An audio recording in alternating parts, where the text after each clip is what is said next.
All right, on the weekend I posted a video of my little daughter Lainey counting. So she had some numbers and she was putting them in order and she was counting and making a link between the symbol of the numbers and also verbally saying them. And when I was talking to Judy today, I thought, you know what? A lot of people probably don't understand some of these principles of counting and quantity and representation and the important sequencing of it. And also, if you're a parent at home and you've got a child in kindy or prep, you could be doing some little things every day that are going to give them a massive head start. So let's start with counting. There's 4 main understandings that students need to become really proficient at counting.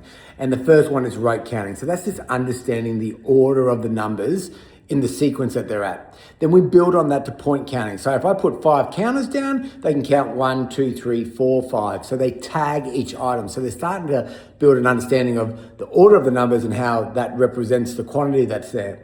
Then we move them on to rational counting. So that means the last number that they say and they tag that object is how many are there, the quantity. So 1, 2, 3, 4, 5, there's 5 items there.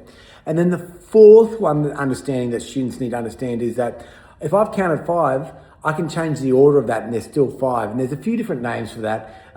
It's called robust counting or conservation, and Seaman calls it trusting the count. So either of those is there. So they're the 4 understandings that we build in with students with their number sense, and it starts from 0 to 5 and then we push it to 10, then 20. So if you're at home or you're a teacher working with those early years students, that's what you're looking for, building their awareness to 5, then pushing it and continuing on.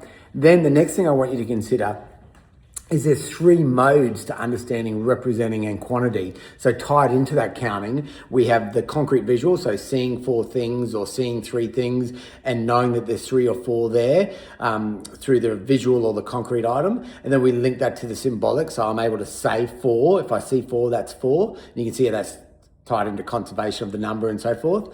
And then the last one is the symbolic. So if I'm to write the number 4, that they understand that I'm writing this 4, I can verbally say 4 and I can get those counters over there and I can make 4 doing that. So it's really important in those early years that we expose students to those different representations and understandings to get proficient counting, and then building on from that to understand representing and quantity of numbers through what I just said, concrete visual, symbolic, so how we write the numbers, and then the verbal. So the more you can engage kids in those types of activities in a deep, meaningful way, starting with 0 to 5 and pushing it out, the kids are going to be set up for a lot of success because that forms the backbone of what we're doing. So when I'm working with Lainey and she's doing the counting and linking it to the symbol and the verbal and I get her to make numbers, that's the reason why, and that's the little things I'm looking to develop. Cheers, 8.